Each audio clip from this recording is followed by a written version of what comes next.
Hey friends, fellow artists, and welcome to this series of lessons where I'm going to be showing you how to draw 3 cityscapes in pen and ink.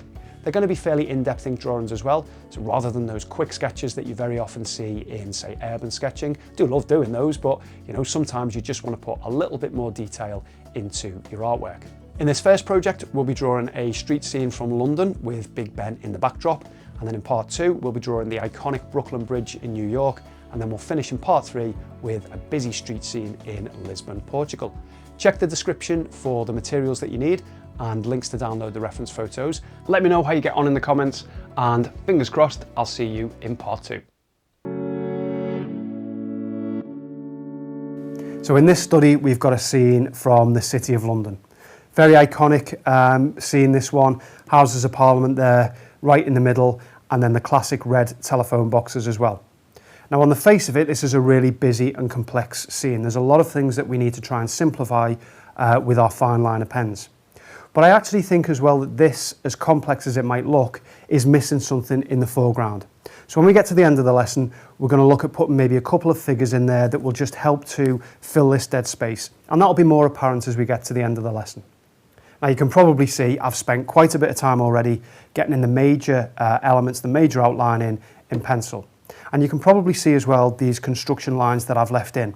This point here in the middle is the vanishing point. This is a classic one-point perspective scene. So everything, all the lines, all the horizontal lines are going into a single point. Now some of the perspective on this scene is very extreme. So you've got some of the horizontals up here which are almost vertical. So you can imagine if you were looking at this building from over here, this is a horizontal line. It's a line that is parallel to the ground. But here, the perspective is so extreme that it's almost vertical.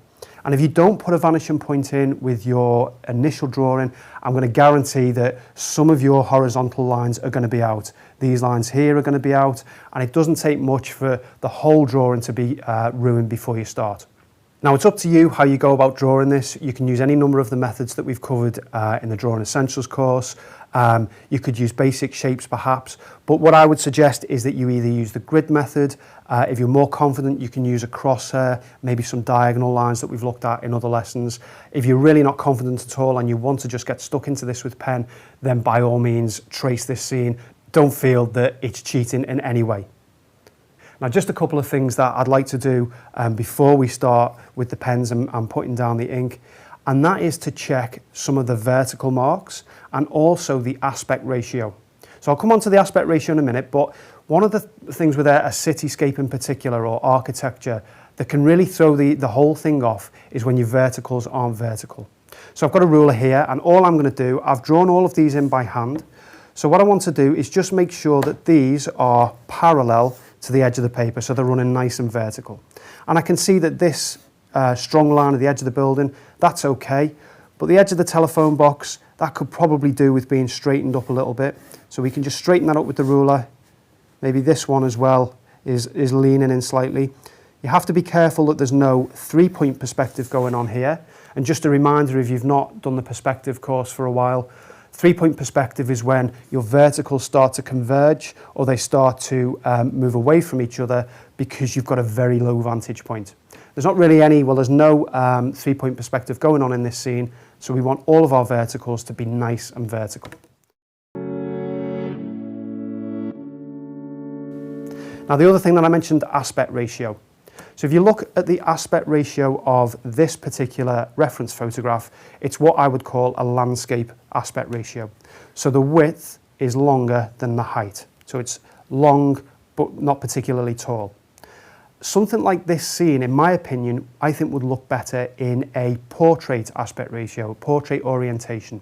So that means that the height is longer than the width. So what I'm going to do is I'm just going to, so you can visualize this as I'm going through the drawing, I'm going to draw over with a pen where I think the scene should finish.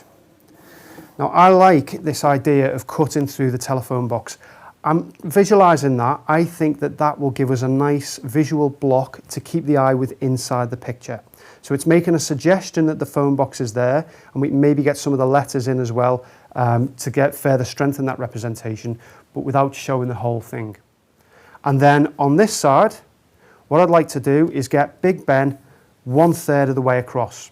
So if you remember from the composition course, the principle of thirds, a third of the way across would be there, 2/3 is where Big Ben would be, and 3/3, the full picture, would be somewhere around through the traffic light.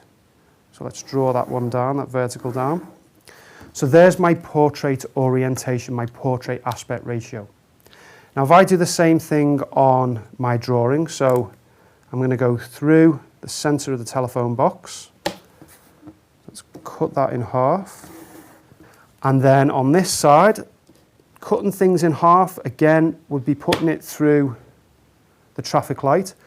But I want to retain this traffic light because I think that's a nice feature. I think that's something, again, that can act as a visual block on this side of the drawing, keeps the eye within where the focal point is. So before I draw the line through, what I'm going to do is just erase that traffic light, and I'm going to use artistic license, and I'm going to move it over somewhere in this region here. So now I can go in with the ruler, make sure that it's nice and vertical. Our other line goes down there. Now obviously that's for the purposes of this lesson. I wouldn't have bothered drawing all of this in, but it was just to show you how you can take a photographic scene and convert it to something that you think will become a better piece of artwork. So the last thing to do just before I start adding the pen marks, I just want to erase back some of these pencil lines. I'm still going to be able to see them, but I particularly want to erase some that are in the distance because we don't want those marks to be coming through too much. What I am going to leave in place is this vanishing point, because at every stage, whenever I draw in a horizontal line, I want to make sure that it's running towards this vanishing point. If I do that, there's a very good chance that even if the mark making isn't at its best, this picture is still going to work. So in with the 0.5 pen and just start to establish some of the major lines. So it's always good if you look at the bottom, the very bottom line and the very top line. And straight from the beginning, get into the habit of avoiding making complete solid lines. So I'm not making a neat, strong, continuous line.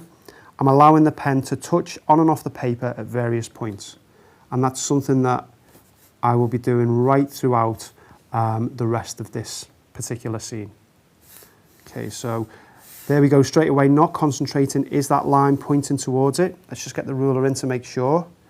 No, it's not. So I need to correct that line before I go too far. It won't matter in the end because there's going to be some shading in there. But this is something that you want to check at every opportunity that you can. Don't assume that your lines are correct. So again, I'm not doing one long continuous line here. Each individual line just helps to add a little bit of extra character to the mark making and to show that there's individual bricks there. And do some of the horizontal ones as well. Now because of these are on the face of the building, the aspect of the building that is facing directly at us, they are perfectly horizontal, so perfectly parallel to the bottom of your paper.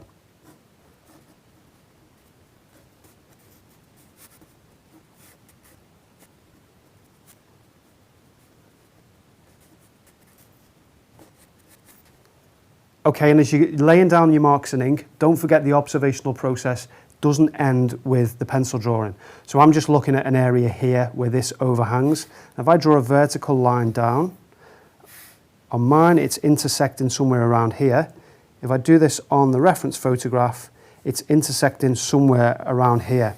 So I've just observed that incorrectly. So at this stage, I've still got an opportunity to correct things. And while nobody would notice and it wouldn't make any difference, it's just a very good habit to get into, to continually observe, continually check the marks that you've made already.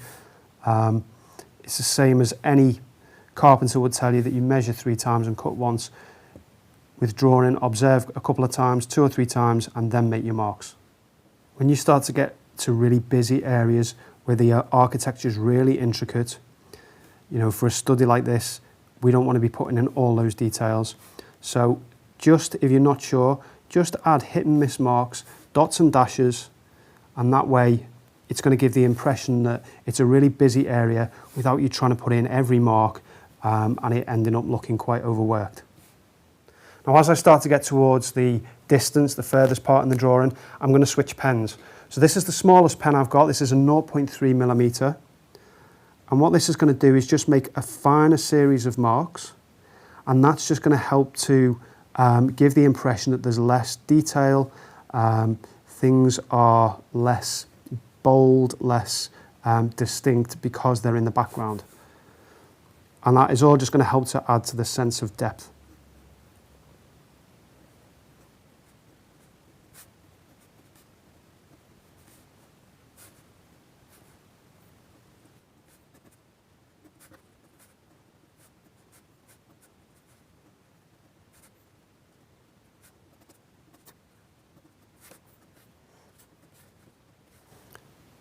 So we've got really broken lines here in the background, almost using the side of the pen, so you get this hit and miss effect. Really scratchy lines, scratchy marks, just to show that they are the furthest away from us. So I'm really not too worried about being accurate around here. I almost just want to put hit and miss marks in, just something and nothing, just to fill the space more than anything else. And then onto Big Ben. So again, we want to be sure to keep our verticals nice and vertical. This is one of the focal points of the whole drawing, if not the main focal point. And even this side here, so there's a very small amount of this side of the building that you can see, but you still want to make sure that any of these lines go towards our vanishing point. So I can still see that there. If I draw a line up,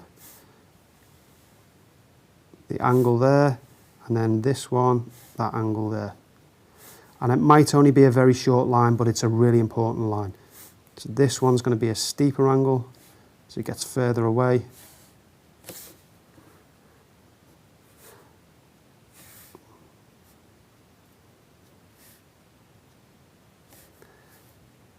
And for this point of the tower, it's not a strong solid line, it's a hit and miss line. We can put a few extra details in later on. But that's the furthest point away from us, so let's keep those lines broken, hit and miss.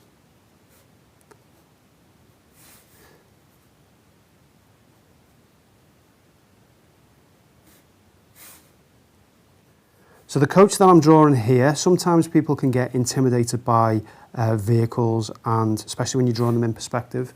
But if you just think of a coach, essentially, and a car as a big block, a solid rectangular block, and as long as the top edge goes to the vanishing point and wherever the bottom edge would be, that would go to the vanishing point as well, and you keep your verticals vertical, it's just a real simple shape to put in. And the rest of the scene around it will tell the viewer's eye that it's a coach. So there's nothing here really in the scene. There's some kind of motion blur on cars and things around there that we obviously can't put in with a pen. But what I can do is I can put in maybe another coach. So let's just, it's going to be the same height as this. Let's just use that vanishing point for the top edge.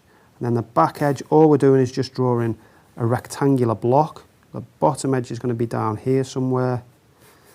Don't need to worry about wheels. We can just put a wheel arch in there just so we know that reminder to ourselves of what it's supposed to be when we come to shade it in.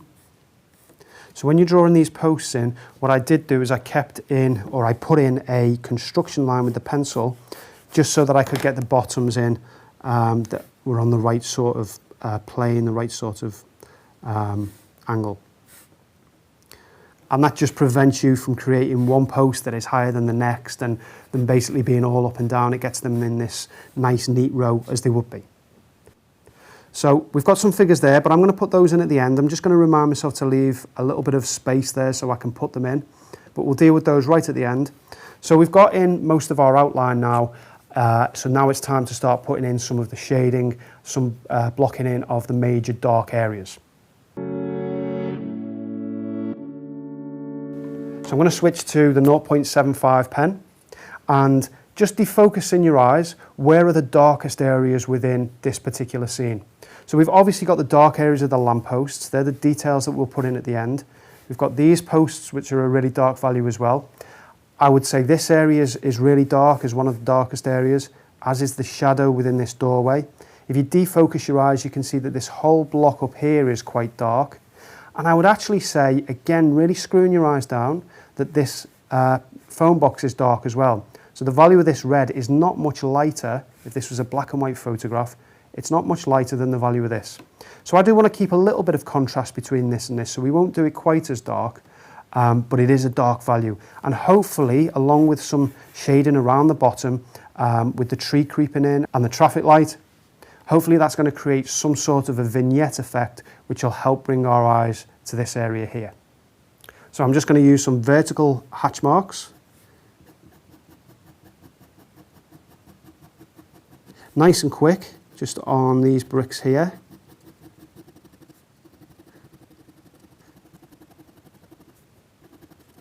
And then with a slightly smaller pen, this is a lighter value here. If you can see these dark bricks here where it turns the corner, this is a lighter value than here. So I've got a smaller pen, thinner lines, slightly further spaced apart. We'll go in with some of these with some cross hatching just to bring the value of those up as well. And then back to the bigger pen, the 0.75, I really want to get the shadow area in here because I think this is going to be a real nice and important dark to get in. So put some vertical lines in for now. We'll definitely go over with some cross hatching in a moment.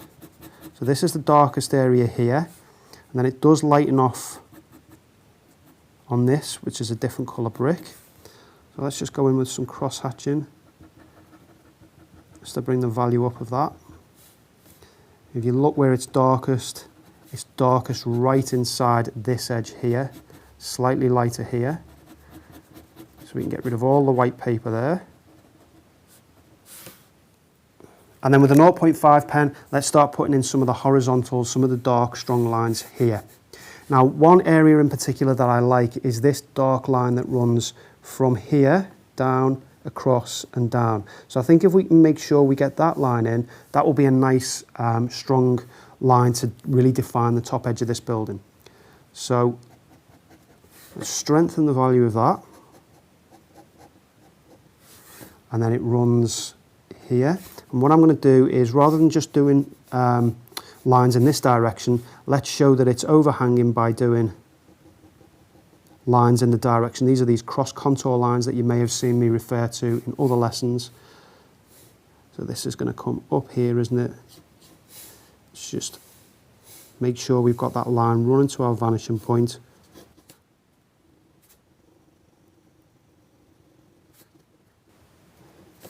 So again, I'm going to try and do marks that are in the direction that it is, that the brickwork is in. So there's a curvature to that. Let's try and show that if we can.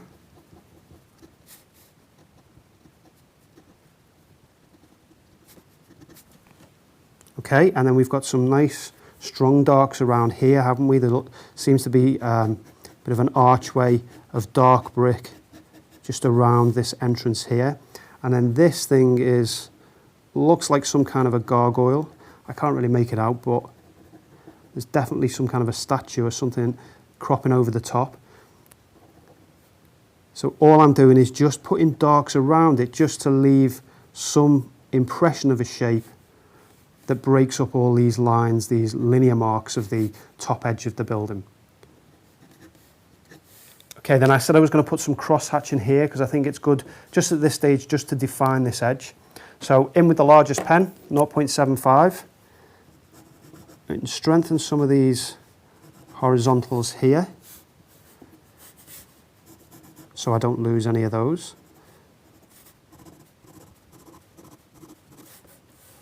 Okay, and then some cross hatching just on this aspect of the building.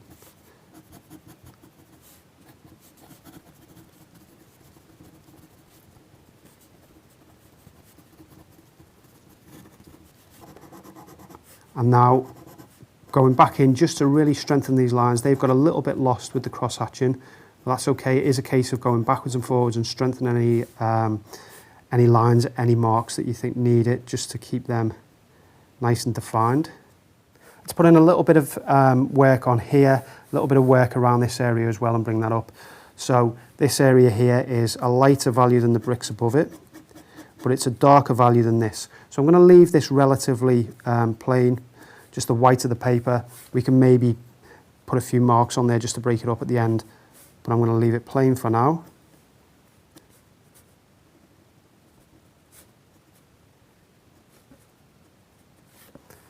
And then there's some pillars in this area here.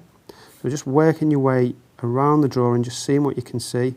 So all I'm doing is dark lines, but closer together. Just an impression, that's all it is, the slightest impression. And then anywhere you see some darks, because it's overhanging, there's a ledge overhanging, they're good to get in. So you're building up the puzzle all the time. With each piece that you put in, the next piece, the subsequent piece becomes that much easier. So there's some crisscrossing going on there. So some vertical lines and then some horizontal lines, but make sure they go to your vanishing point. And that's going to give the impression of that crisscross stone texture. So this area is quite dark, isn't it? So we've got some dark brickwork in there. This is going to help to outline this telephone box as well, this second telephone box. So this is a lighter value, so I'm just going to put some slight hatching marks on there. And then it's really busy in this area, so looks like some really intricate architecture and detail. I'm not going to try and replicate that at all. Just dotting and dancing the pen around just so you can get an impression that there's some intricacies and detail going on in there. Again, same on here. Looks like there's some statues or something, but we only need to give the slightest impression. So these diagonal hatching marks that I've used here and here, a little bit on there, some up here, and I'll add some here as well. What these tell the viewer is that because I've used the same kind of marks on each of these areas, that they're the same plane. So they're all the same face facing up towards the person that's taken this particular photograph. And it's also good if you use a particular type of mark in one place to use it elsewhere throughout the drawing, just so you keep that balance and continuity going. Okay, so I'm going to switch to the smallest pen now, and we're going to look at this building in the background. So the marks are going to be quite fine because it's in the distance. So we don't want anything too bold, too strong, lighter marks. Even though this is, you know, this top part is a stronger value maybe than things that it's next to in the foreground, relatively speaking, it's a light value. So I'm just putting in some of the strong darks of each of the levels. And by the way, it's, you know, when you're doing a fairly loose and quick study like this, you can see that a building is made up of these tiers. It's quite easy to get so quick and so loose that you end up putting one and then another one, and by the time you get to the bottom, you think, well, I've got 3 tiers in and the actual thing has got 6 in. I mean, 1 or 2 difference isn't going to matter, but you want to try and observe the correct number, and more importantly, the distance between them. So this is smaller, this is getting a bit larger. As we get closer to the ground, slightly closer to us, these are the largest sides. Some vertical marks on this plane. So it's not a rounded building, this, there are definite flat edges to it. So I'm just trying to show that. So this side is lighter, so the marks can be further away. And then you can put details, just a few of the windows. So we've got a couple of round windows there. So again, don't make these jet black. You know, you're not filling in jet black rectangles that are going to really then pull the eye to this thing that's in the distance. That's going to detract from the sense of depth that you're trying to achieve with one point, anything that is in one point perspective like this. It's all about depth. Okay, so onto this phone box here. So if you defocus your eyes again, the value of this is similar. So the lightness or the darkness of this is similar to the lightness or darkness of the brickwork next to it, and basically everything that's surrounding it. So it's quite difficult to make this stand out in an ink drawing because we haven't got the beauty of using a red colour to make it stand out against everything else. So what I'm going to use is a different mark. I'm going to use diagonal marks compared to the marks that are around it, and that will just help it stand out a little bit better. We can also just adjust the value as well slightly. So I'm going to make this a little bit lighter than what it is in the reference photograph, and then we'll bring up the value of this around it so that it's a little bit darker. So just some diagonal lines.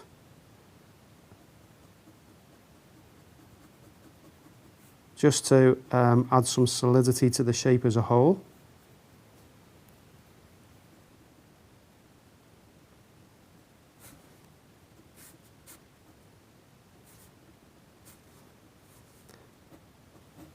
And then just a bit of detailing just to show that it is a phone box. Now we will have to put some stuff behind it because, or in these windows, because obviously it's see-through, it's not white glass.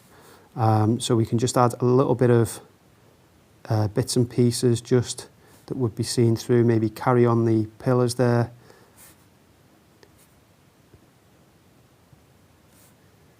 Just to break that shape up slightly. And then we've got a nice strong dark at the bottom, definitely want to get that in. That's going to really help to define it as well. Strengthen some of the edges, some of the lines. Nice bit of detail on the top there. Okay, and then let's do the same for this phone box as well. So I want to go to a slightly bigger pen. Let's go to the 0.5. I'm going to use the same kind of marks. Again, that's that continuity thing going back. So we're telling the viewer, if you see these diagonal lines, it's either a phone box or it's something that's facing us this way. Got a nice strong dark down here. So we can get nice and loose with this because it's the edge of the picture, so we don't need to worry too much about the detail. We want to keep it fairly loose. What we do need to show is some of this brickwork behind it. So what we can do is put our similar marks in. So that should tell the viewer that it's the thing that's behind it. And looking at these marks here, we've just got vertical marks. I'm going to leave the top of the phone box white. I think that'll be a nice highlight. Got a shadow area under here that we can put in, and then we'll maybe put some of the letters in. So let's just imagine it's the second half of the H, O, N, E. Just an impression on that side. Got a bit of a shadow under there. I'm just breaking up the shape of the windows here. Again, I'm really not too worried about any detail. But what I do want to do is just helping that stand out slightly, just with the smallest pen so we don't go overboard, is just darken the area just with a few more hatch marks just around the phone box.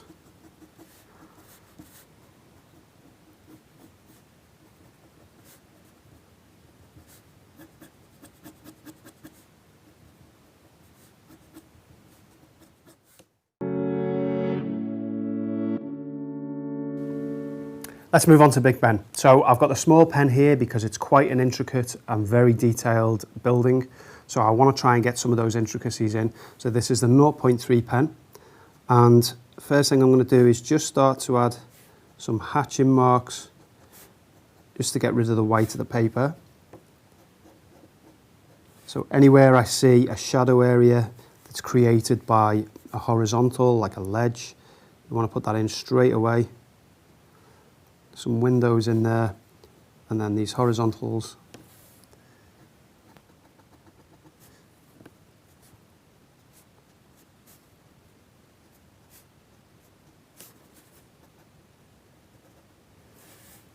And we've got these archway windows in here. So no need to count them, obviously. Just an impression of those in there.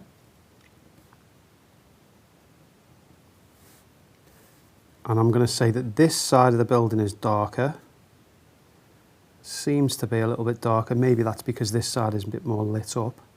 Can't really tell which direction the sun is coming from because the sun has all but gone in this photograph. But we're going to say this side is darker. So on this side, I'm just going to add some light vertical marks. And I'm going to do it in sections. So we've got that section there. And then the next one, and then the next one. I've got a light here, so I'm going to just try and reserve an area for that, for the white of that light. If you forget to do that, that's where the white jelly roll pen can come in handy. And then let's just take it through into the the smaller part of the building, the lower part of this building. The roof on this part, let's do it the same value as this.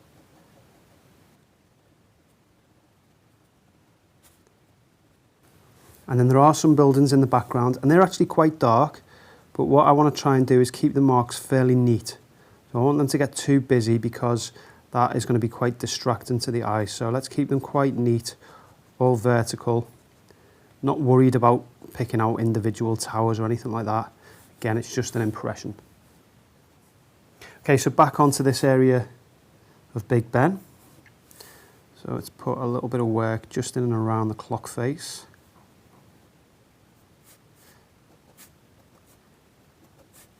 For the clock face itself, so we'll do the time that it's set at there.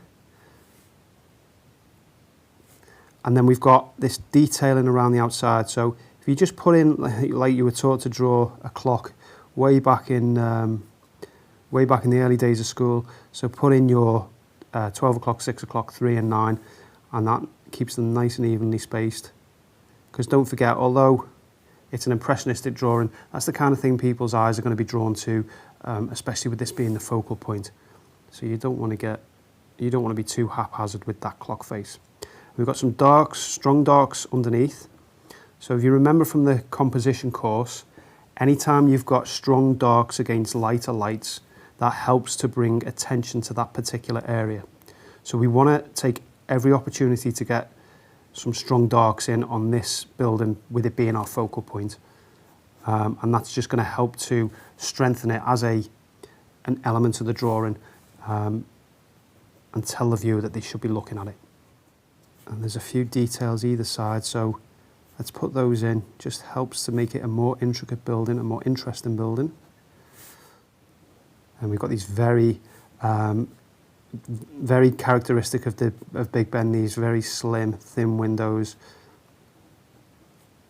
So we want to make sure we get those in. Then let's get some of the windows in here. So just take your time with these. Just blocks of 4 or 6 very small oblongs.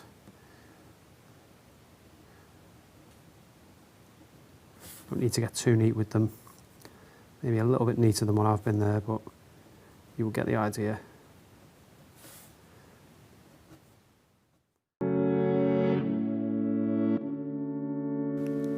Okay, and then I'm going to come onto this traffic light here. So I think this is going to be an important part of the drawing. It's going to help to frame things on the outer edge. So this is the thickest pen now, the 0.75. I'm going to go quite strong and quite bold with this. So I'm going to leave that area there for the light. These obviously are off, but I want to try and draw in some of the hoods on the lights themselves, because that's going to help to describe it as a traffic light.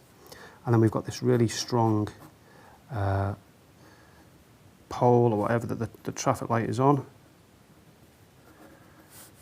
There we go, so that's a nice strong detail. While we've got this pen in our hand, let's do some of these pillars here. So I want to do these quite loose, so I'm not going to take too much time over them. Certainly don't want to fill in all of the white space. I'm just looking and I can notice that they're darker on the right hand side and they've got a lighter area on the top.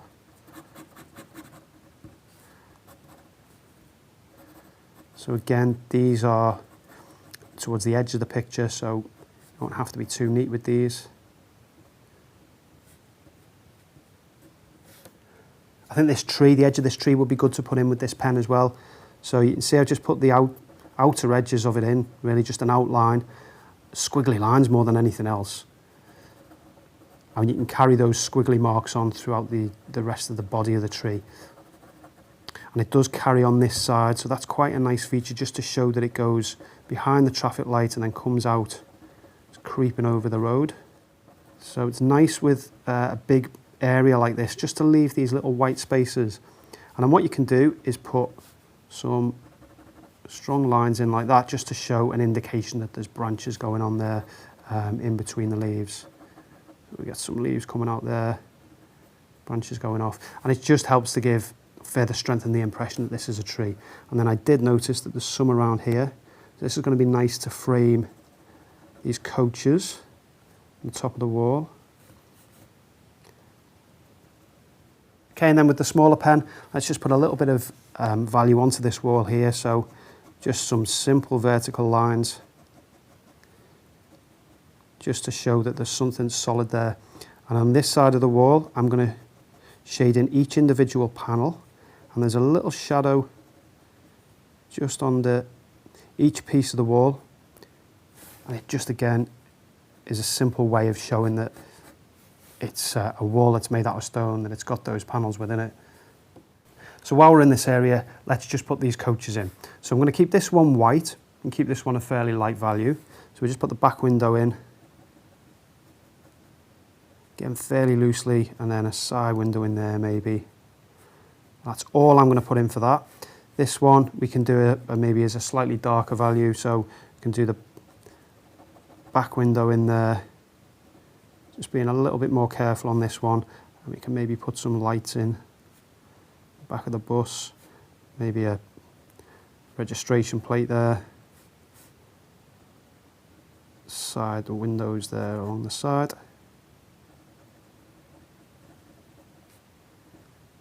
Wheel arches there.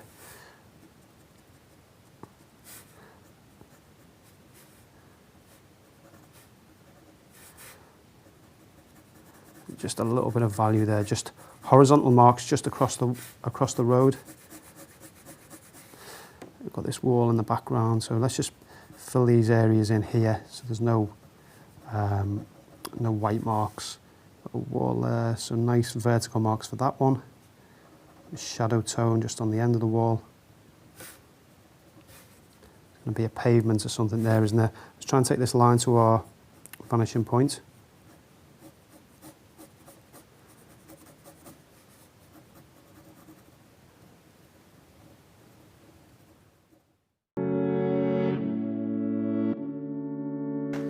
Okay, so we're almost finished.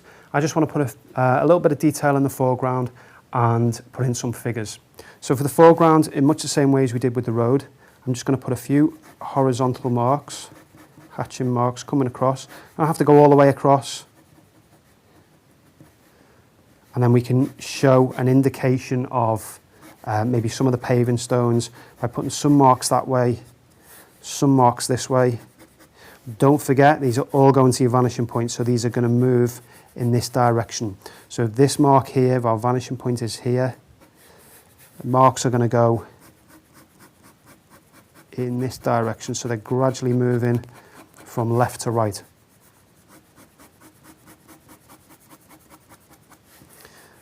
And then we can put some horizontal ones here.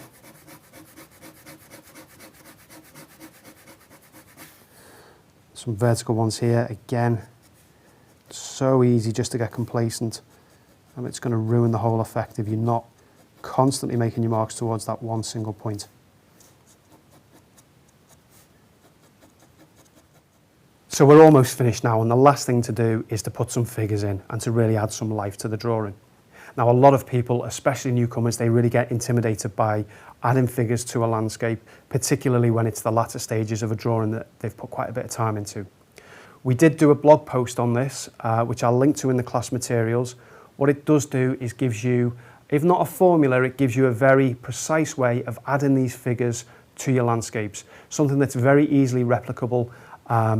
Lots of different types of figures, walking towards you, walking away from you, adults, children, that kind of thing. Definitely, if you are feeling a little bit nervous about this, get a scrap piece of paper, have a little doodle with some of the figures from that blog post on there, or some of them from the ones I'm going to apply here, and you'll very quickly see which shapes work and which shapes don't. And essentially what it all comes down to, essentially, is being able to leave the right amount of space between the head and the shoulders, and then the top half of the body and the lower half of the body. So let me show you what I mean. So I'm going to put 3 figures in here, and the first thing I'm going to do is just put in, this is a 0.3 pen, just put in a bit of a mark for the hair. And then what I want to do is leave a gap, so a gap between that mark and the next mark that I make. So this is going to represent the torso, so the upper body. And it doesn't really matter what shape that is, other than it being not too wide and not too narrow. So I've left a little bit of white in the middle. That could be maybe a gentleman's shirt underneath a jacket, really doesn't matter. So now the next thing you need to do is just put the legs in. And the only thing that you can get wrong here is making the legs too wide and making them too short or too long. So a good rule of thumb is that the waistline of the person is roughly halfway. So you're going to do the legs the same length as you've just done the upper body and the head. I think it's also a good idea, not always, but a good idea to maybe leave a little bit of a gap between the upper body and lower body. And the last thing you want to remember is to make the legs taper off. So you want them shorter at the bottom where the feet are touching the ground and then slightly wider at the top. So it's almost like a bit of a triangle shape. So let me show you what I mean. So if I put in the length, it's going to be somewhere around about there and then taper off slightly. So we've got wider at the top, narrower at the bottom. The width of the legs there is slightly narrower than the torso, and at the bottom it's almost going to a point on a figure that size. Okay, and it's as simple and as complicated as that. So just to the side of the paper, let me do that again just so that it's really clear. So if the top or the total length of our figure is that, the halfway mark is going to be the waist. You're going to put a mark in for the head, leave a gap, torso, any kind of a mark that you want, leave a little bit of a gap again, legs tapering off towards the ground. Okay, so as simple as that, and that's an impressionistic way of adding a figure. And as long as you get that sort of proportion right, it's always going to look right in this kind of a study. So the next one then, let's put one to the left, and let's make, as it is in here, the gentleman or the lady there has got a darker suit on. So this time, let's just put in at mass for the body and leave a bit of a gap. And then the head, you can't even really see it with the lamppost being in the way. And then I'm just going to put impression of the legs, roughly the same height as that figure, and that will do. And then one in the middle, so something in between. So let's give this lady some long hair. And then she's got a bit of a jacket on as well. And then you can maybe put a bit of a skirt on her. You can maybe be holding something down there. You're literally making it up as you go along, but as long as you get the proportions correct, you can't really go wrong. Okay, now there is some shadows on this in this scene because of the light cast from the lampposts. So I'm just going to add those in. I'm adding them in predominantly because it just helps to plant the figures. So there's going to be some from this letterbox here, some along this wall, probably going to be some on these pillars we can put in. And then in the background, what we want to do is just blend these figures in by putting some bits and pieces around the figures so they're not too surrounded by white space, which is going to draw too much attention to them.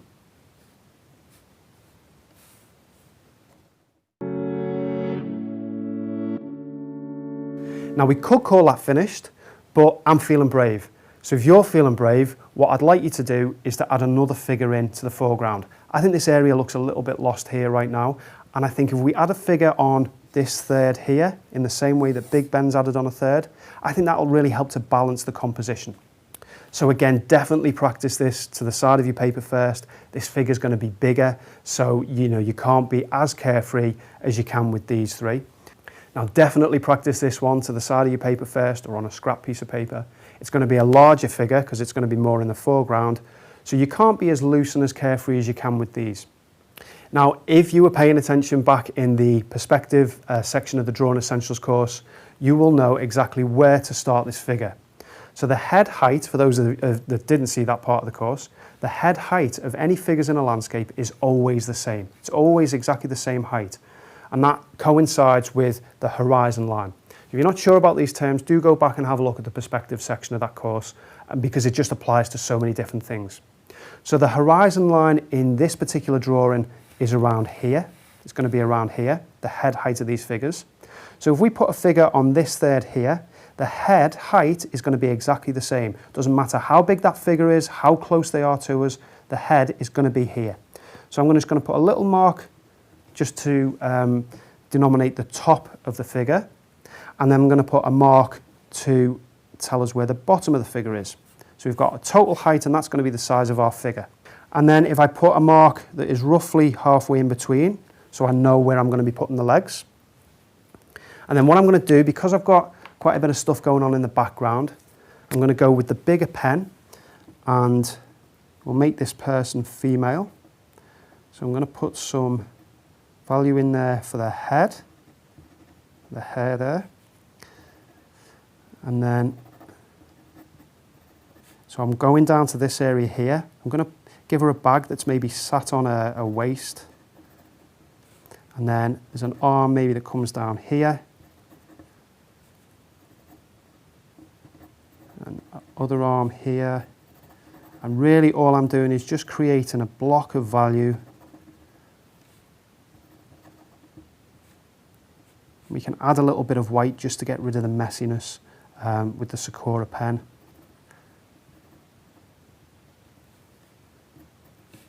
Okay, and then for the legs, I'm just going to switch to a smaller pen, the 0.3 or the 0.5 would be fine. And then tapering off, so roughly like this. And then I've got one leg in front of the other. So a great tip is, let's make that a little bit wider. So a great tip is to make one leg darker than the other. So the one that's in the background, add a little bit more shading. So I'm going to add some more shading to this one.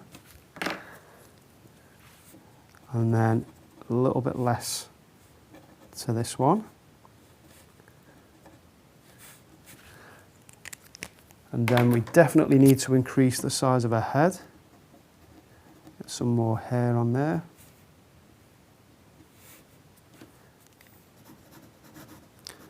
A little bit of shadow in. And then let's do somebody walking away a little bit further back. So again, head height is the same. We put this person over the telephone box. And then it's going to do shape for the torso, leaving a bit of a gap. And then if we say that their legs are going to come to here. But this is just to show you, hopefully, how it improves the composition with the addition of just a couple of figures. We could add some more figures to that if we wanted to. You could probably get away with adding quite a few in a scene like this, just particularly with the nature of where it is. But I'm going to call that finished for this particular piece.